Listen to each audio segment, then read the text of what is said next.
Gracious Father, now comes a beautiful time studying. It's in your word that it comes to life for us.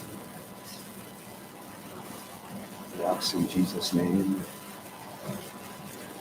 you bring the Holy Spirit into our church at this time, empower the Crystal, empower myself in speaking the word, and empower all of us that are gathered together to listen to your scripture, find an opening in our heart that has its praise and blessing. Today's passage is Luke 27, 13 to 44. The storm. When a gentle south wind began to blow, they saw their opportunity, so they weighed anchored and sailed along the shore of Crete. Before very long, a wind of hurricane force called the northeaster swept down from the island. The ship was caught by the storm and could not head into the wind, so we gave way to it and were driven along. As we passed to the lee of a small island called Cauda, we were hardly able to make the lifeboat secure, so the men hoisted it aboard.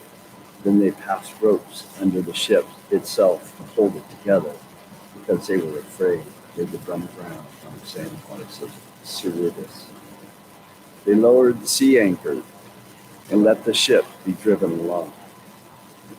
We took such a violent battering from the storm that the next day they began to throw the cargo overboard. On the third day, they threw the ship's tackle overboard with their own hands. When neither sun nor stars appeared for many days and the storm continued raging, we finally gave up all hope of being saved. After they had gone a long time without food, Paul stood up before them and said, "Men, you should have taken my advice not to sail from Crete. Then you would have spared yourselves this damage and loss. But now I urge you to keep up your courage, because not one of you will be lost. Only the ship will be destroyed. Last night, an angel of God, to whom I belong and whom I have stood beside me and said, 'Do not be afraid, Paul.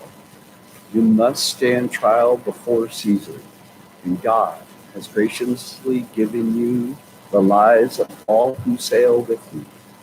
So keep up your courage, men, for I have faith in God that it will happen just as he told me.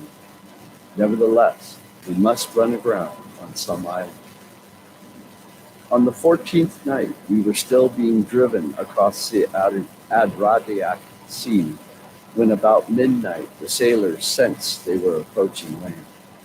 They took soundings and found that the water was 120 feet deep. A short time later, they took a sounding again and found it was 90 feet deep. Fearing that they would be dashed against the rocks, they dropped 4 anchors from the stern and prayed for daylight. In an attempt to escape from the ship, the sailors let the lifeboat down into the sea, pretending they were going to lower some anchors from the bow. Then Paul said to the centurion and soldiers, "Unless these men stay with the ship, you cannot be saved." So the soldiers cut the ropes that held the lifeboat and let it drift away. Just before dawn, Paul urged them all to eat.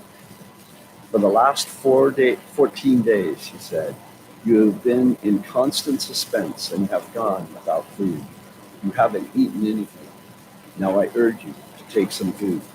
You need it to survive. Not one of you will lose a single hair from his head." After he said this, he took some bread and gave thanks to God in front of them all. Then he broke it and began to eat. They were all encouraged and ate some food together themselves. Altogether, there were 276 of us on board. When they had eaten as much as they wanted, they lightened the ship by throwing the grain into the sea. When daylight came, they did not recognize the land, but they saw a bay with a sandy beach where they decided to run the ship aground if they could. Cutting loose the anchors, they let them in the sea and at the same time untied the ropes that held the rudders. Then they hoisted the foresail to the wind and made for the beach. But the ship struck a sandbar and ran aground. The bow stuck fast and would not move, and the stern was broken to pieces by the pounding of the surf. The soldiers planned to kill the prisoners to prevent any of them from swimming away and escaping. But the centurion wanted to spare Paul's life and kept them from carrying out their plan. He ordered those who could swim to jump overboard first and get to land. The rest were to get there on planks or other pieces of the ship. In this way, everyone reached land safe.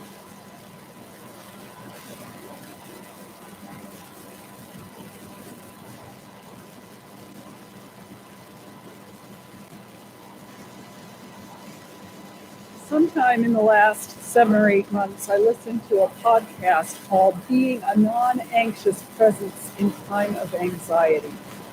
I really liked that idea of remaining calm and confident in God, confident in who we are in God, while in the midst of these tense and troubled times. To some of us, this may seem like an impossibility. After all, things are very different, challenging, even threatening. If there were ever a time to be anxious and worried, it would be now. But it's not impossible. Paul shows us in this story that we can be calm even when the storm rages around us, threatening life and limb. Truly, Paul was in a life-threatening situation. We Alaskans know what it's like to be at risk at sea. How many of you have been on the ferry when the seas are slamming against it? It's rocking and rolling. It's taking 7 hours instead of the usual 4.5 to get here from Juneau. And people are being sick in the restroom or over the side of the deck. Well, I've never been there, but I've heard about those trips. This one was that bad and worse. It had started out great with that gentle south wind, but without warning, though the area was known for these kinds of sudden squalls, the northeaster came down and changed everything. Suddenly, it was all hands on deck, everyone doing their part to help save the ship. When they came to a slightly easier spot, they call it the lee of the island, they decide to pull the lifeboat up on board. Usually they would tow it behind, but they couldn't hold on to it. It was in danger of being swept away. So imagine you are there. Feel the rope in your hands. Hear the men in front of you and behind you, trying to haul in a boat that's probably at least half full of water. The rain is pelting your face. Your soaked muscles are straining. The wind is howling. You finally get the lifeboat up on deck and secured. But now you have to get some kind of cables to actually wrap around the boat to try to keep it from falling apart from the furious waves. There was no way to actually steer the boat in the direction you want to go, so you let down the anchor to slow it down. But the direction is out of your control, and Luke says, we were driven along. Sometimes life is like that. You do as much as you can, and then you go along wherever the elements take you. But they were desperate in this storm, and it turns out there is still more they could do. They throw over the cargo, probably grain. Well, there goes the profits that the merchant was counting on. And that's not enough to keep the ship afloat, so they even throw over any boat gear that they possibly can. But after a while, Luke says, they hadn't seen sun nor stars for many days. In other words, the dark clouds didn't let up day or night. During the day, the light was dim at best. At night, there was no light at all. And this pathetic statement we finally gave up all hope of being saved. If you are one of the sailors, you're already seasick. Now you have that drop in your stomach that you get when you're terrified and all hope is lost. Well, this story calls to mind someone else in a terrible, deadly storm at sea, where all hope was lost and the sailors were reduced to praying to any god they thought might help. Jonah was asleep in the boat, trying to go in the opposite direction of Nineveh, where God had told him to go. When the sailors woke him up, telling him to pray to his God and asking what this was all about, Jonah knew just what was happening and what to do. "Throw me overboard," he said, "and the storm will settle." Well, they didn't want to. Even pagans have a heart, right? But in the end, they had no choice. They threw Jonah overboard, and his words came true. The storm abated, and they were saved. Jonah was saved, too, by that gracious gift of God, a big fish that swallowed him up and held him alive for 3 days until God commanded it to put him out on dry land. Jonah was chosen by God, but he didn't want to do God's will. He didn't want to preach to the Gentiles about repentance. He knew God was merciful, and then the Ninevites would not get what they deserved. Centuries later, Paul is another man called by God to go to the Gentiles and preach the good news to them of forgiveness in Jesus Christ. And he did it. Not begrudgingly, not reluctantly, not with a pout and a pity party like Jonah. He jumped right in with both feet. He traveled, and he preached, and he prayed, and he pleaded. Most of all, he loved those people, using all of his time and power and intellect to bring as many as he could to Christ. And for his pains, he faced death day and night from his own people and from outsiders. In the end, he would be martyred, killed because of his faith in Jesus and his unwillingness to sit quietly by while others perished for eternity. So why was Paul put into this situation? We can understand that Jonah was reaping the consequences of his disobedience, but why did God let this happen when he knew he needed Paul to get to Rome? Well, I certainly don't know all of God's plans. I don't know if this was exactly his will for Paul and the others to go through this, or if it's just God's world. Or perhaps it was Satan working his worst against God's chosen instrument, trying to keep him from his calling and the next step, which would be to testify to Caesar, the ruler of the known world. In his great book, How to Pray, in a chapter about unanswered prayer, Pete Greig says, most unanswered prayers can be attributed to either God's world, God's war, or God's will. Regarding God's world, he says, God has intricately established certain governing principles that make the world work best for most people in most places, most of the time. And God tends not to tinker with these complex and effective rules every time we pray. So maybe the storm was just the way things are at that time of year in the sea where they were. Paul actually had warned them not to set sail at all and wait out the winter in a harbor called Fair Havens.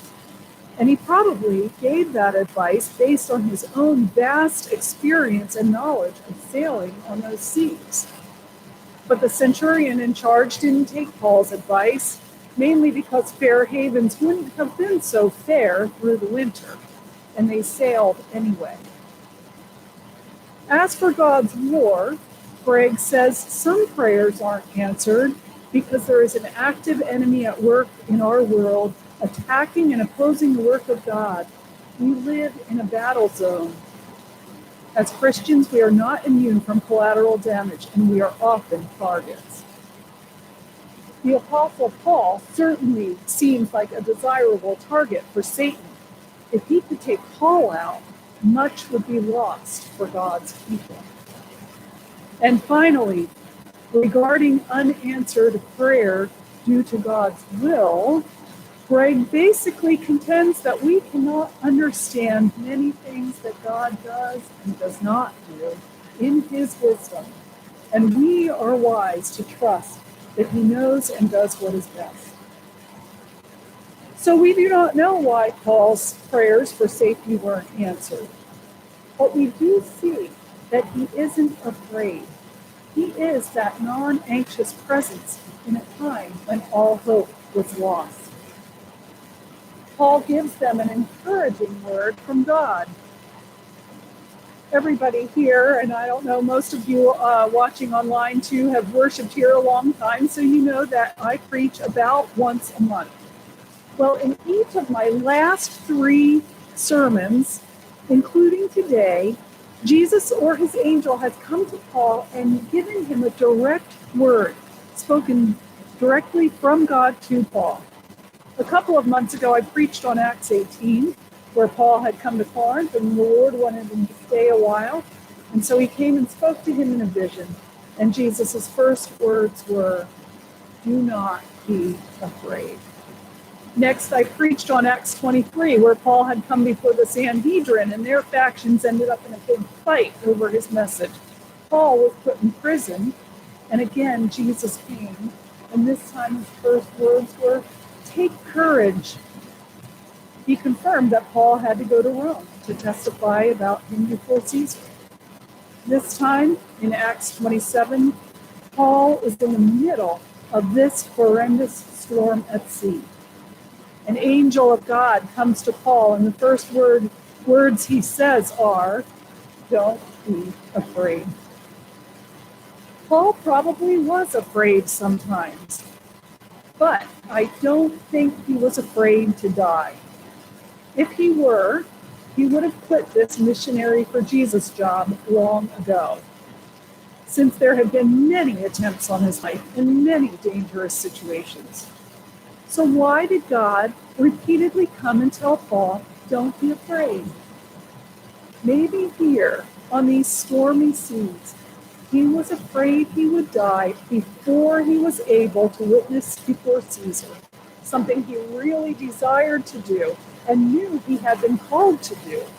Remember, all the way back to Acts 9, after his conversion on the road to Damascus, God told Ananias that Paul is my chosen instrument to testify about me before the Gentiles and their kings. When the ship sailed against Paul's advice as a prisoner, he had no choice but to sail too. And now his journey to Rome was in jeopardy because of no fault of his own. I imagine each of the times God came and spoke to him, Paul was afraid that he wouldn't be able to accomplish his task for the Lord. And each time Jesus reassured him, "Don't be afraid. This is what I want you to do.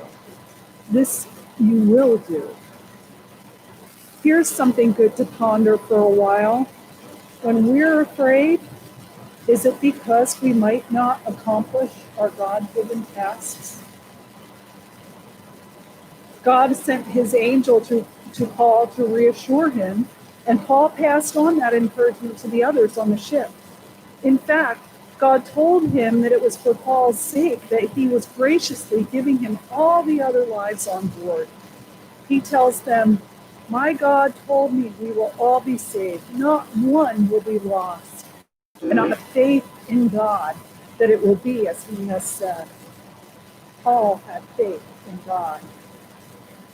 How many times has God already spoken specific words to Paul and it's happened? How often has he had a vision or a word from God and God had not failed? God is a rock, a refuge, and an unfailing friend. Do we have the courage and conviction to stand up and say, "I have faith in God that it will be as he has said"? Nevertheless, God's world continues turning and following its laws, and the storm rages on. And Paul predicts the ship will be wrecked before all is said and done.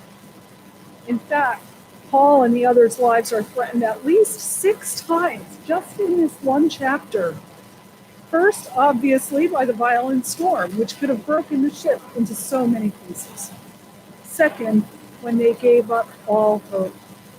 The mental and emotional drain added to the physical exertion meant that they had no strength left. All hope was lost. Third, they went 2 weeks without food.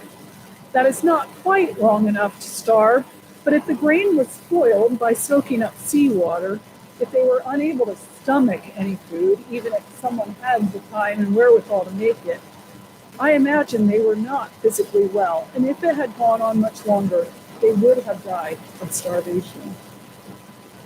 Then the sailors attempt to escape.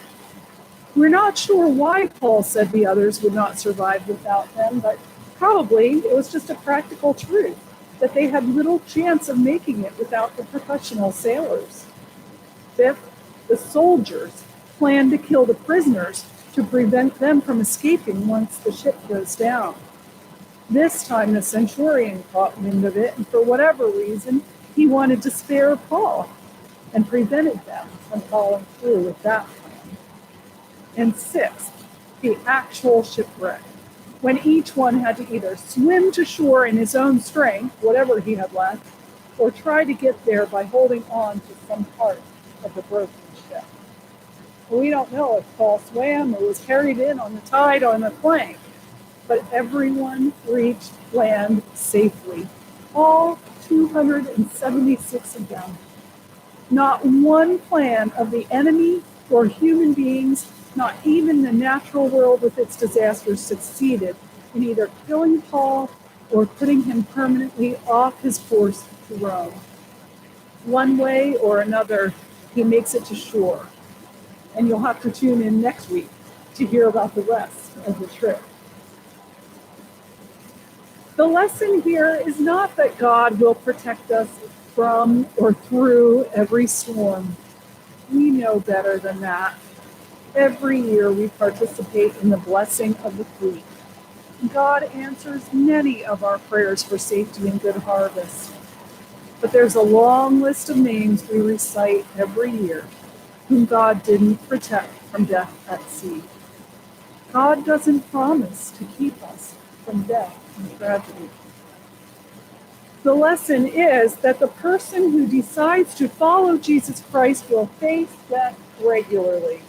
We will go through the storm over and over again. This is in accordance with Jesus' words, "Take up your cross and follow me."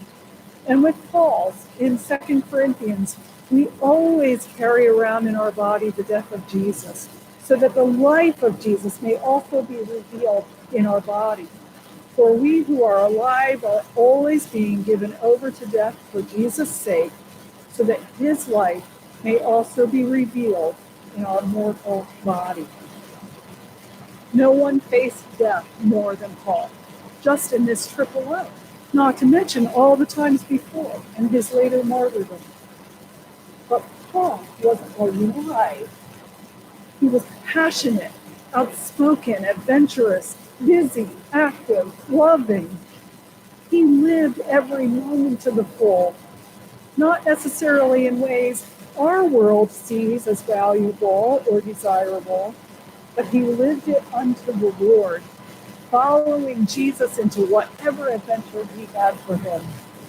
He was eager to participate in Christ's suffering in order to also gain his resurrection.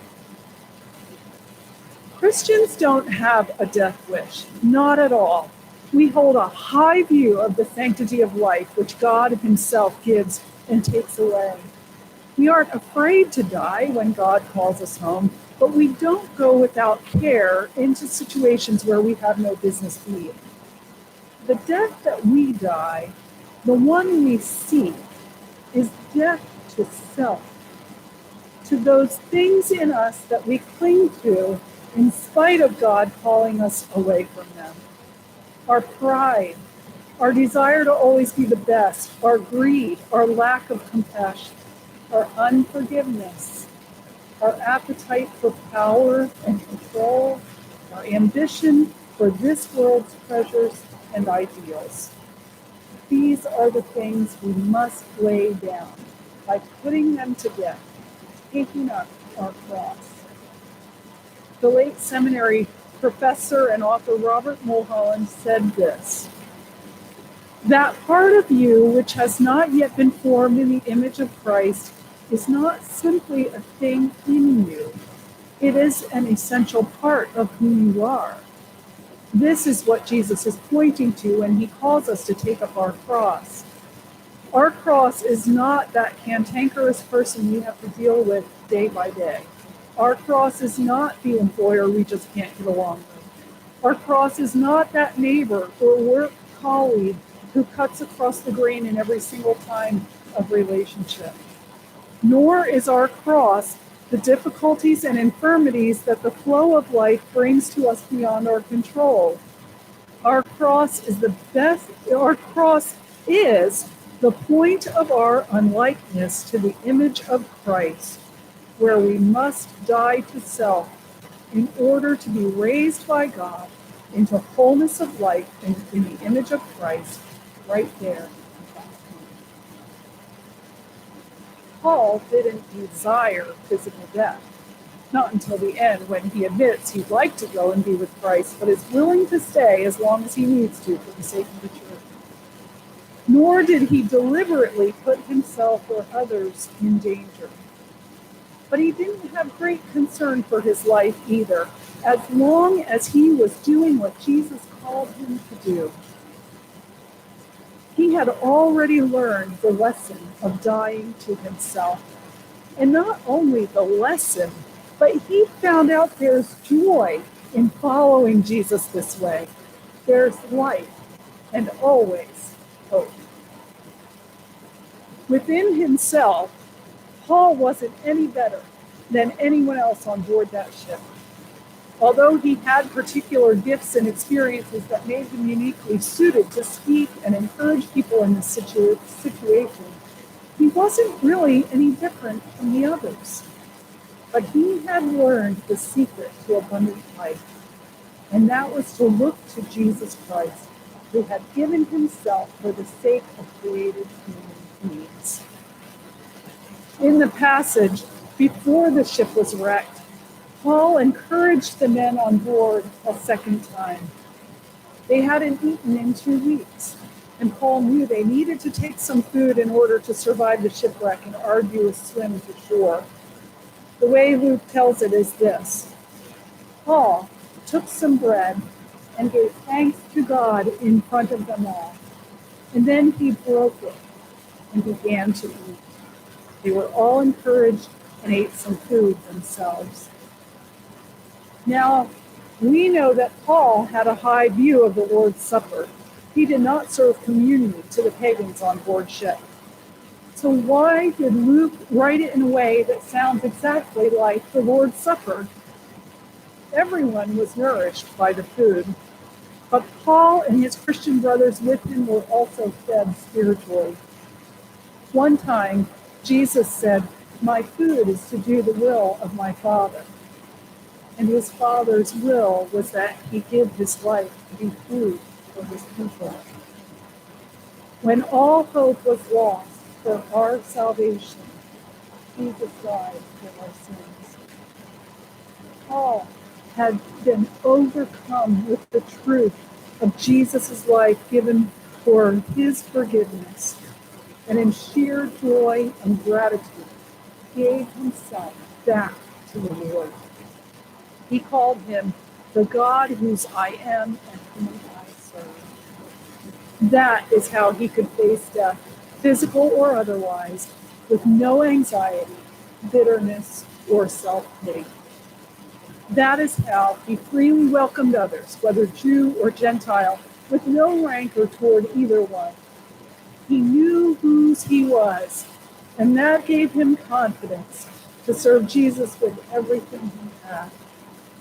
On this day, when we honor Christ as King, and look forward to Advent when we celebrate his coming. May we too have such confidence and serve Jesus with joy and thanksgiving. Amen.